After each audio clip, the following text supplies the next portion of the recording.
3, 2, 1, start.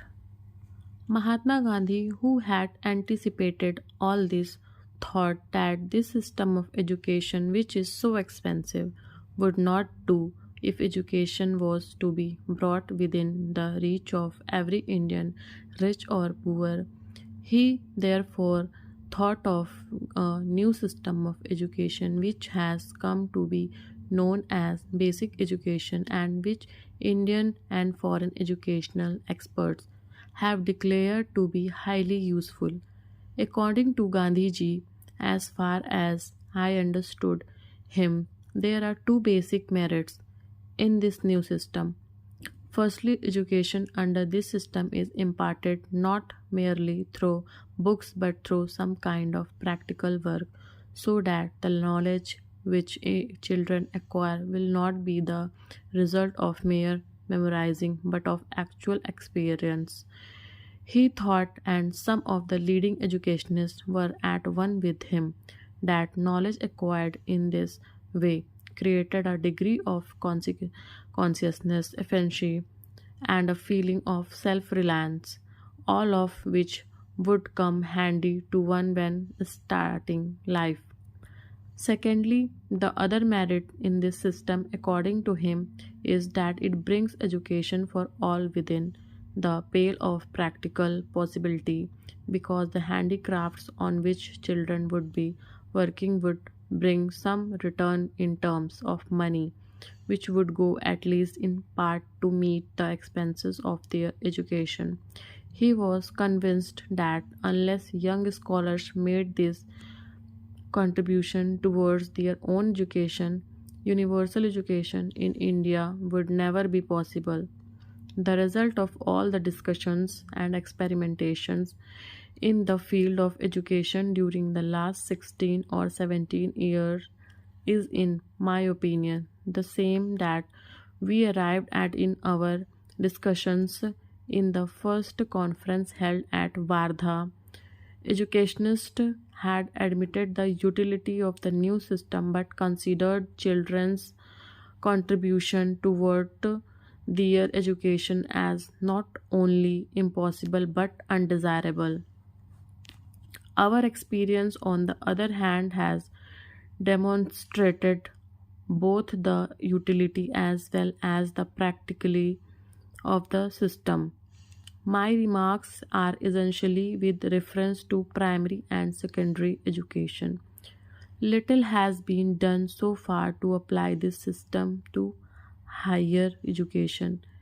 It is not therefore possible to say anything about it on the basis of experience.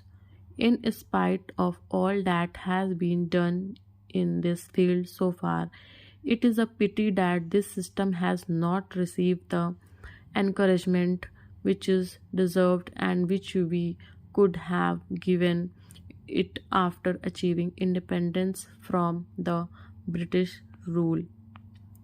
As far as I can say, the reason is that although the utility of the new system has been proved, our faith in the old system of education remains unshaken. That is also why most of those who are engaged in the work of education have not given much thought to the new system. All that we can say is that even today the new system has not gone beyond the experimental stage. Our government has bit decided to popularize it as a part of its constructive program, let alone doing anything practical for it.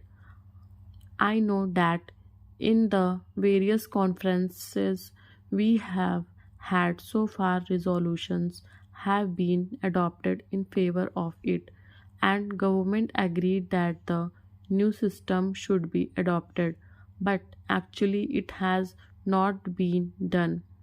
Consequently, educational institutions of the old type are daily increasing, and whatever budgetary provision government makes under the head education is spent mainly on keeping the old system of education intact. Naturally, the new system has received little encouragement.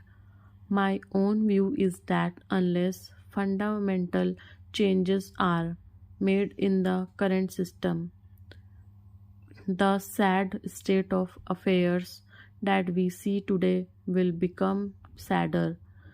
The feeling of discontent among the educated and their utter dissatisfaction with life will continue to grow.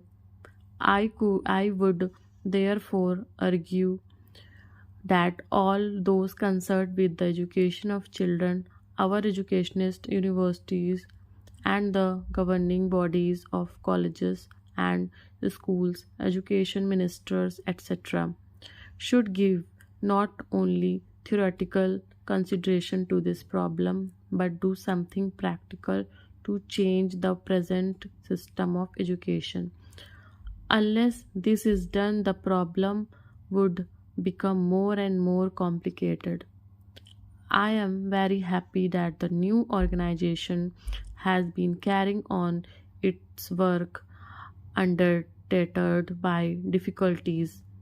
I cannot say that its activities have influenced educational trends in the country to any considerable extent, but I must admit that whatever is being done by it is of great value to the country. Its usefulness would be realized when sooner or later, compelled by circumstances, we shall have to introduce fundamental changes in the system obtaining today. At that time, the experience acquired by workers of the new organization will come handy. As I said earlier, our experiment in the sphere of primary and secondary education has been successful, and we can confidently recommend the new system to our countrymen at these two stages. We cannot say the same in respect of higher education in view of the inadequacy of our experience. Therefore, I attach great importance to your work.